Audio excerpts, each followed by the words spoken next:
ಆಚಿ chicken masala. ಬೆಳಗಾವಿಯಲ್ಲಿ 4,600 ಕೋಟಿ ರೂಪಾಯಿ ವಂಚನೆ ಆರೋಪ ಪ್ರಕರಣ. ಶಿವಾನಂದ ನೀಲಣ್ಣನವರ ಬಗ್ಗೆ ಸ್ಫೋಟಕ ಮಾಹಿತಿ ಬಹಿರಂಗ. ಒಟ್ಟು 35,000 ಜನರಿಂದ ಹೂಡಿಕೆ ಮಾಡಿಸಿರುವಂತಹ ಶಿವಾನಂದ್ ಆನ್ಲೈನ್ನಲ್ಲೇ ಹೂಡಿಕೆ ಆಗಿದೆ. 2,500 ಕೋಟಿಗೂ ಅಧಿಕ ಹಣ. ಇಷ್ಟು ದೊಡ್ಡ ಮೊತ್ತದ ಹಣ ಹೂಡಿಕೆ ಆದರೂ ಬ್ಯಾಂಕ್ ಗಪ್ ಚುಪ್ಪಾಗಿದೆ. ಶಿವಾನಂದ ನೀಲಣ್ಣನವರು ಬಳಸ್ತಾ ಇದ್ದ 4 ಅಕೌಂಟ್ ಫ್ರೀಸ್ ಮಾಡಲಾಗಿದೆ. ಒಂದೊಂದು ಅಕೌಂಟ್ನಲ್ಲೂ 100 ಕೋಟಿ ರೂಪಾಯಿ ಪತ್ತೆ ಆಗಿದೆ. 100 ಕೋಟಿ ಇದ್ರೂ ಬ್ಯಾಂಕ್ ಅಧಿಕಾರಿಗಳು ಫುಲ್ ಸೈಲೆಂಟ್.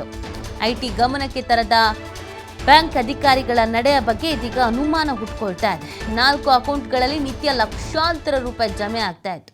ತಿಂಗಳಿಗೆ 78 ಕೋಟಿಗೂ ಅಧಿಕ ಹಣ ಜಮೆ. 35,000 ಜನರಿಗೆ ಬಡ್ಡಿ ಜಮೆ. ನೀಲಣ್ಣನವರ ಜೊತೆಗೆ ಶಾಮೀಲಾದ್ರ 3 ಬ್ಯಾಂಕ್ನ ಅಧಿಕಾರಿಗಳು ಅನ್ನುವಂಥ ಪ್ರಶ್ನೆ ಹುಟ್ಕೊಳ್ತಾ ಇದೆ. ಸಿಐಡಿ ತನಿಖೆಯಲ್ಲಿ ಬಯಲಾಗುತ್ತಾ ಬ್ಯಾಂಕ್ ಅಧಿಕಾರಿಗಳ ಈ ಕಲ್ಲಾಟ ನೋಡ್ಬೇಕು. ಯಾಕಂದರೆ ಒಬ್ಬ ವ್ಯಕ್ತಿಯಿಂದ ಇಷ್ಟೆಲ್ಲ ಕೋಟಿಗಟ್ಟಲೆ 4,600 ಕೋಟಿ ಅಂದರೆ ಸುಮ್ಮನೇನೂ ಅಲ್ಲ, ಪುಕ್ಷಟ್ಟೇನೂ ಅಲ್ಲ. ಒಬ್ಬ ವ್ಯಕ್ತಿಯಿಂದ ಇಷ್ಟು ಮಟ್ಟಿಗೆ ಹಗರಣವನ್ನು ಅವ್ಯವಹಾರವನ್ನು ಮಾಡೋದಕ್ಕೆ ಸಾಧ್ಯವೇ ಇಲ್ಲ. ಹಾಗಾಗಿ ಇವ್ರ ಹಿಂದೆ ಯಾರಿದ್ದಾರೆ, ಇನ್ನು ಯಾರೆಲ್ಲ ಶಾಮೀಲಾಗಿದ್ದಾರೆ ಅದು ಕೂಡ ಇಂಪಾರ್ಟೆಂಟ್ ಆಗುತ್ತೆ. ಸೊ ಈಗ ನೋಡ್ತಾ ಇದ್ರೆ ನಿಮಗೆ ಒಂದೊಂದು ಖಾತೆಯಲ್ಲಿ 100 ಕೋಟಿ ವ್ಯವಹಾರ ನಡೆಯುತ್ತೆ ಅಂತ ಅಂದಾಗ, ದಿನಕ್ಕೆ ಲಕ್ಷಾನುಗಟ್ಟಲೆ ವ್ಯವಹಾರ ನಡೆಯುತ್ತೆ ಅಂದಾಗ ಬ್ಯಾಂಕ್ ಅಧಿಕಾರಿಗಳು ಏನು ಮಣ್ಣು ತಿಂತಾ ಇದ್ರು? ಇಲ್ಲ ಅವರು ಶಾಮೀಲಾಗಿರ್ಬೇಕು, ಎರಡರಲ್ಲಿ ಒಂದಾಗಿರಬೇಕು. ಈ ಥರ ವ್ಯವಹಾರ ನಡೀತಾ ಇದೆ, ಇಷ್ಟು ಮಟ್ಟಿಗೆ ಟ್ರಾನ್ಸಾಕ್ಷನ್ಸ್ ಇದೆ ಅಂತ ಅಂದಾಗ ಅನುಮಾನ ಬರುತ್ತೆ. ಅದನ್ನು ಐಟಿ ಸೆಲ್ಗೆ ತಿಳಿಸ್ಬೇಕಾಗತ್ತೆ. ಬಟ್ ಇಲ್ಲಿ ಯಾವುದು ಕೂಡ ಆಗಿಲ್ಲ. ಯಾಕೆ ಹಾಗೆ? ಸೊ ಪ್ರಶ್ನೆ ಇದೆ. ಶಿವಾನಂದ ನೀಲಣ್ಣವರ ಬಗ್ಗೆ ಸ್ಫೋಟಕ ಮಾಹಿತಿ ಲಭಿಸ್ತಾ ಇದೆ. ಈಗ ತನಿಖಾ ಸಂದರ್ಭದಲ್ಲಿ ಇನ್ನಷ್ಟು ಮಾಹಿತಿಗಳು ಸಿಗಬಹುದಾದ ಸಾಧ್ಯತೆಗಳು ಇದೆ.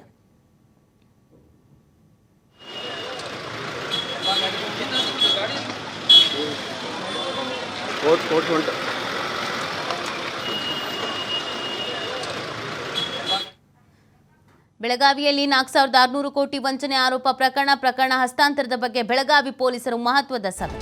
ಬೆಳಗಾವಿ ನಗರ ಪೊಲೀಸ್ ಆಯುಕ್ತರ ಕಚೇರಿಯಲ್ಲಿ ಸಭೆ. ಸಿಐಡಿ ಡಿಐಜಿ ಭೀಮಾಶಂಕರ್ ಗುಳೇಜ್ ಸೇರಿ ಅಧಿಕಾರಿಗಳು ಭಾಗಿ. ಮಾರ್ಕೆಟ್ ಎಸಿಪಿ ಮಾಳಮಾರುತಿ, ಸಿಪಿಐ ಭಾಗಿ. ಸಭೆ ಮುಗಿತಾ ಇದ್ದಂತೆ ದಾಖಲೆಗಳನ್ನು ವಶಕ್ಕೆ ಪಡೆಯಲಿರುವಂತಹ ಸಿಐಡಿ. ಸೊ ಸಿಐಡಿಗೆ ಈ ಕೇಸನ್ನು ಹಸ್ತಾಂತರಿಸಿದ್ದಾರೆ. ತನಿಖೆ ಮತ್ತಷ್ಟು ಚುರುಕು ಪಟ್ಕೊಳ್ಳುತ್ತೆ. ಸೊ ಇದೀಗ ಸಭೆ ಸೇರಿದ್ದಾರೆ ಅಧಿಕಾರಿಗಳು. ಇಲ್ಲಿವರೆಗೂ ಏನೆಲ್ಲ ತನಿಖೆ ಆಗಿದೆ, ಏನೆಲ್ಲ ಮಾಹಿತಿಗಳು ಲಭ್ಯ ಆಗಿದೆ, ಯಾವೆಲ್ಲ ದಾಖಲೆಗಳನ್ನು ವಶಕ್ಕೆ ಪಡ್ಕೊಳ್ಳಲಾಗಿದೆ, ದಾಖಲೆಗಳಿಗೆ ಏನು ಹೇಳುತ್ತೆ, ಈ ಪ್ರಕರಣದಲ್ಲಿ ಏನೆಲ್ಲ ಅನುಮಾನಗಳಿಗಿದೆ, ಇದೆಲ್ಲವನ್ನು ಸಿಐಡಿ ಅಧಿಕಾರಿಗಳಿಗೆ ತಿಳಿಸ್ತಾರೆ. ದಾಖಲೆ ಸಮೇತ, ಸಾಕ್ಷಿ ಸಮೇತ ಮಾಹಿತಿಗಳನ್ನು ನೀಡ್ತಾರೆ. ಅದಾದ ನಂತರ ತನಿಖೆ ಮತ್ತಷ್ಟು ಚುರುಕು ಪಡ್ಕೊಳ್ಳಲಿದೆ. ಪ್ರಕರಣದ ಹಸ್ತಾಂತರದ ಬಗ್ಗೆ ಪೊಲೀಸರು ಒಂದು ಮಹತ್ವದ ಸಭೆಯನ್ನು ಸದ್ಯಕ್ಕೆ ನಡೆಸ್ತಾ ಇದ್ದಾರೆ ಅನ್ನೋದ್ರ ಬಗ್ಗೆ ಮಾಹಿತಿ ಇದೆ. ಸಿಐಡಿ ಡಿಐಜಿ ಭೀಮಾಶಂಕರ್ ಗುಳೇಜ್ ಸೇರಿ ಅಧಿಕಾರಿಗಳು ಇದರಲ್ಲಿ ಭಾಗಿಯಾಗಿದ್ದಾರೆ. ಸಭೆ ಮುಗಿತಾ ಇದ್ದಂತೆ ದಾಖಲೆಗಳನ್ನು ವಶಕ್ಕೆ ಪಡೆಯಲಿರುವಂಥದ್ದು ಸಿಐಡಿ. ಆನಂತರ ಸಿಐಡಿ ತನಿಖೆ ಹೇಗೆ ನಡೆಯುತ್ತೆ, ಈ ಪ್ರಕರಣದಲ್ಲಿ ಇನ್ನೂ ಯಾರ್ದೆಲ್ಲ ಇನ್ವಾಲ್ವ್ಮೆಂಟ್ ಇದೆ, ಇನ್ನು ಎಷ್ಟು ಕೋಟಿ ಅವ್ಯವಹಾರ ನಡೆದಿದೆ, ಇದೆಲ್ಲವೂ ಕೂಡ ಗೊತ್ತಾಗಲಿದೆ.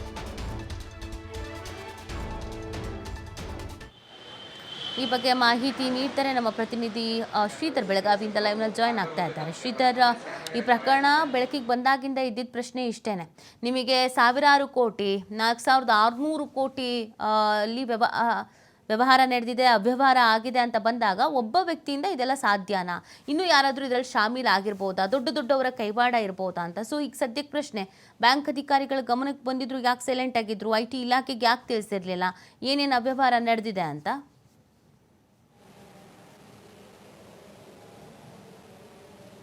ನೀತಿ ಏನು ಬೆಳಗಾವಿಯಲ್ಲಿರ್ತಕ್ಕಂಥ ಏನು ಶಿವಮ್ ಅಸೋಸಿಯೇಟ್ನಿಂದ ಆಗಿರ್ತಕ್ಕಂಥ ಏನು ಬಹುಕೋಟಿ ವಂಚನೆ ಪ್ರಕರಣದ ತನಿಖೆಗೆ ಚುರುಕು ಪಡ್ಕೊಂಡಿದೆ ಅಂತ ಹೇಳ್ಬೋದು.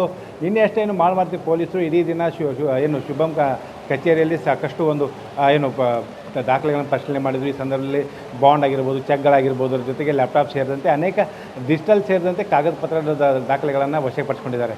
ಇಲ್ಲಿ ಒಂದು ಅನುಮಾನಗಳನ್ನು ಇಲ್ಲಿ ವ್ಯಕ್ತವಾಗ್ತಾ ಇದೆ. ಯಾಕಂದರೆ ನಿನ್ನೆ ತನಿಖೆ ಸಂದರ್ಭದಲ್ಲಿ ಕೇವಲ ಈತ ಕೊಟ್ಟಿರ್ತಕ್ಕಂಥ 4 ಬ್ಯಾಂಕ್ ಅಕೌಂಟ್ ಅಷ್ಟೇ ಅಲ್ಲ, ಅದನ್ನು ಹೊರತಾಗಿಯೂ ಮತ್ತಷ್ಟು ಬ್ಯಾಂಕ್ ಅಕೌಂಟ್ಗಳು ಇದ್ದಾವೆ ಅನ್ನುವಂಥ ಮಾಹಿತಿ ಕೂಡ ಇಲ್ಲಿ ಲಭ್ಯ ಆಗುವಂಥದ್ದು. ಅದರ ಜೊತೆಗೇನೆಂದರೆ ಪ್ರಮುಖವಾಗಿ ಬೆಳಗಾವಿಯಲ್ಲಿ ಏನು 4 ಬ್ಯಾಂಕ್ಗಳ ಅಕೌಂಟ್ಗಳಲ್ಲಿ ಆಗಿರ್ತಕ್ಕಂಥ ಟ್ರಾನ್ಸಾಕ್ಷನ್ ಇದೆ, ಅದು 100 ಕೋಟಿ ಅನ್ನುವಂಥ ಮಾಹಿತಿ ಕೂಡ ಈಗ ಲಭ್ಯ ಆಗ್ತಿರ್ತಕ್ಕಂಥದ್ದು.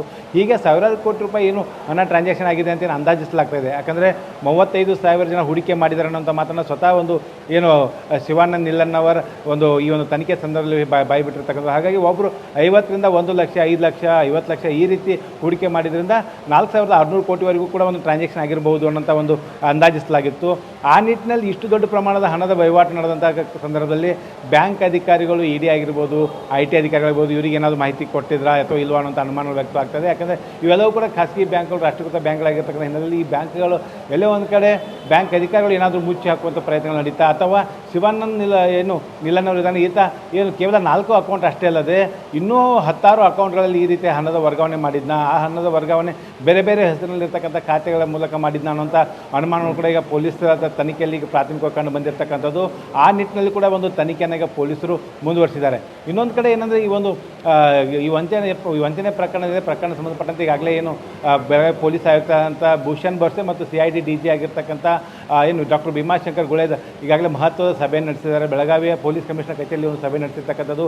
ಈ ಸಭೆಯಲ್ಲಿ ತನಿಖಾಧಿಕಾರಿ ಆಗಿರ್ತಕ್ಕಂಥ ಏನು ಸಂತೋಷ್ ಸತ್ನಾಯಕ್ ಆಗಿರ್ಬೋದು, ಜೊತೆಗೆ ಮಾಳಮರ್ತಿ ಠಾಣೆ ಇನ್ಸ್ಪೆಕ್ಟರ್ ಆಗಿರ್ತಕ್ಕಂಥ BR ಗಡ್ಡೇಕರ್ ಆಗಿರ್ಬೋದು, ಮತ್ತು ಸೈಬರ್ ಕ್ರೈಮ್ ಇನ್ಸ್ಪೆಕ್ಟರ್ ಆಗಿರ್ತಕ್ಕಂಥ ಶ್ರೀಶೈಲ್ ಗಾಬಿ, ಅಂದರೆ ಇವರೆಲ್ಲರೂ ಕೂಡ ನಿನ್ನೆ ನಡೆದಂಥ ಪಂಚನಾಮೆಯಲ್ಲಿ ಇವರು ಭಾಗವಹಿಸಿದ್ರು. ಸೈಬರ್ ಕ್ರೈಮ್ ಅಧಿಕಾರಿಗಳು ಡಿಜಿಟಲ್ ಸಂಬಂಧಪಟ್ಟಂತೆ ಹೂಡಿಕೆ ಏನು ಮಾಡಲಾಗಿದೆ, ಲ್ಯಾಪ್ಟಾಪ್ ಸೇರಿದಂತೆ ಅದನ್ನು ಏನು ವಶಪಡಿಸಿಕೊಂಡು ಅಲ್ಲಿರ್ತಕ್ಕಂಥ ಮಾಹಿತಿಗಳನ್ನು ಕಲೆ ಹಾಕುವಂಥ ಕೆಲಸವನ್ನು ಮಾಡಿದರು. ಇನ್ನೊಂದು ಕಡೆ ಮಾಳಮರ್ತಿ ಠಾಣೆ ಪೊಲೀಸರು ಏನಿದ್ದಾರೆ, ಏನು ಶಿವಾನಂದ್ ನಿಲ್ಲನ್ನವ್ರ ಜೊತೆ ಮತ್ತೆ ಯಾರೆಲ್ಲ ಇದ್ದಾರೆ ಅನ್ನೋಂಥ ನಿಟ್ಟಿನಲ್ಲಿ ಕೂಡ ಅವರು ಕೂಡ ತನಿಖೆ ನಡೆಸ್ತಾ ಇದ್ದಾರೆ. ಮತ್ತೊಂದು ತನಿಖಾ ಅಧಿಕಾರಿಗಳು ಈಗ ಪತ್ತೆ ಆಗಿರ್ತಕ್ಕಂಥ ಬಾಂಡ್ ಆಗಿರ್ಬೋದು, ಚೆಕ್ಗಳಾಗಿರ್ಬೋದು, ಹಣದ ಹೂಡಿಕೆದಾರರಾಗಿರ್ಬೋದು, ಅದರ ಮೂಲವನ್ನು ಕೆದಕುವಂಥ ಕೆಲಸ ಇಲ್ಲಿವರೆಗೆ ಮಾಡಿದ್ದಾರೆ. ಈ ಎಲ್ಲ ಅಂಶಗಳನ್ನು ಪೊಲೀಸ್ ಆಯುಕ್ತರ ಸಮ್ಮುಖದಲ್ಲೇ ಏನು CID ತಂಡಕ್ಕೆ ಒಂದು ಮಾಹಿತಿಯನ್ನು ಕೊಟ್ಟಿರ್ತಕ್ಕಂಥದ್ದು. ಇವತ್ತು ಅಥವಾ ನಾಳೆ ಅನ್ನೋದರಲ್ಲಿ ಈ ಒಂದು ಪ್ರಕರಣ CIDಗೆ ಅಧಿಕೃತವಾಗಿ ಏನು ಹಸ್ತಾಂತರ ಆಗಲಿದೆ. ಈಗಾಗಲೇ ಪೊಲೀಸ್ ಕಸ್ಟಡಿಯಲ್ಲಿರ್ತಕ್ಕಂಥ ಶಿವಾನಂದ್ ನಿಲ್ಲನ್ನವರ್ ಬೆಳಗಾವಿ ಮಾಳಮರ್ತಿ ಠಾಣೆಯಲ್ಲಿ ಈಗಾಗಲೇ ಇರ್ತಕ್ಕಂಥದ್ದು. ಇವತ್ತೇ ಏನಂದರೆ CID ಅಧಿಕಾರಿಗಳು ಕೂಡ ಏನು ಪ್ರಮುಖವಾಗಿ CID DIG ಆಗಿರ್ತಕ್ಕಂಥ ಏನು ಪ್ರಮುಖವಾಗಿ ಡಾಕ್ಟರ್ ಭೀಮಾಶಂಕರ್ ಗುಳೇದ್ ಕೂಡ ಶಿವಾನಂದ್ ನಿಲ್ಲನ್ನವ್ರನ್ನ ವಿಚಾರಣೆಗೆ ಒಳಪಡಿಸೋದು ಸಾಧ್ಯತೆ ಇದೆ. ಹೂಡಿಕೆಗಳನ್ನು ಎಲ್ಲೆಲ್ಲಿ ಮಾಡಿರ್ತಕ್ಕಂಥದ್ದು, ಏನು ಆನ್ಲೈನ್ ಟ್ರಾನ್ಸಾಕ್ಷನ್ ಬಂದಂಥ ಹಣ ಏನಿದೆ, ಶೇರ್ ಮಾರ್ಕೆಟ್ ಸೇರಿದಂತೆ ರಿಯಲ್ ಎಸ್ಟೇಟ್ ಆಗಿರ್ಬೋದು, ರೆಸಾರ್ಟ್ಗಳಾಗಿರ್ಬೋದು, ಮತ್ತು ಚಿನ್ನದ ಮೇಲೆ ಏನಾದರೂ ಹೂಡಿಕೆ ಮಾಡಿದಾನ ಅನ್ನೋಂಥ ನಿಟ್ಟಿನಲ್ಲಿ ಕೂಡ ತನಿಖೆ ನಡೆಸಲಾಗ್ತಾ ಇದೆ. ಕ್ಯಾಶ್ ರೂಪದಲ್ಲಿ ಪಡೆದಂಥ ಹಣ ಇದೆ, ಆ ಹಣದ ಹೂಡಿಕೆ ಎಲ್ಲಿ ಆಗಿದೆ ಅನ್ನೋಂಥ ನಿಟ್ಟಿನಲ್ಲಿ ಕೂಡ ಒಂದು ತನಿಖೆ ಕೂಡ ಮಾಡಲಿದ್ದಾರೆ. ಈ ಶಿವಾನಂದ್ ನಿಲ್ಲನ್ನವ್ರ ಜೊತೆ ಏನು ಆತ ಹುಟ್ಟಿನಿಂದ ಹಿಡಿದು ಇಲ್ಲಿವರೆಗೆ ಬೆಳ್ಕೊಂಡು ಬಂದಂಥ ಸಂದರ್ಭದಲ್ಲಿ ಆತನ ಜೊತೆ ಇದ್ದಂಥವ್ರು, ಜೊತೆಗೆ ಆತನ ಈ ಬಿಸ್ನೆಸ್ ಸಂದರ್ಭದಲ್ಲಿ ಆತನಿಗೆ ಸಾಥ್ ಕೊಟ್ಟಂಥವರಾಗಿರ್ಬೋದು, ಮತ್ತು ಈತನ ಮೂಲಕ ಹಣವನ್ನು ಪಡೆದು ಯಾರೆಲ್ಲ ಏನು ಇನ್ವೆಸ್ಟ್ ಮಾಡಿದ್ದಾರೆ ಆ ಎಲ್ಲ ಮಾಹಿತಿಯನ್ನು ಕಲೆ ಹಾಕುವಂಥ ಕೆಲಸವನ್ನು ಈಗ ಈ ಒಂದು ತನಿಖಾ ತಂಡಗಳು ಮಾಡ್ತಾ ಇರ್ತಕ್ಕಂಥದ್ದು. ಆದರೆ ಈ ತನಿಖೆಯ ಭಾಗವಾಗಿರ್ತಕ್ಕಂಥ ಹಿನ್ನೆಲೆಯಲ್ಲಿ ಯಾವುದೇ ಮಾಹಿತಿಗಳನ್ನು ಬಹಿರಂಗಪಡಿಸೋದಕ್ಕೆ ಅಧಿಕಾರಿಗಳು ಹಿಂದೇಟು ಹಾಕ್ತಾ ಇದ್ದಾರೆ.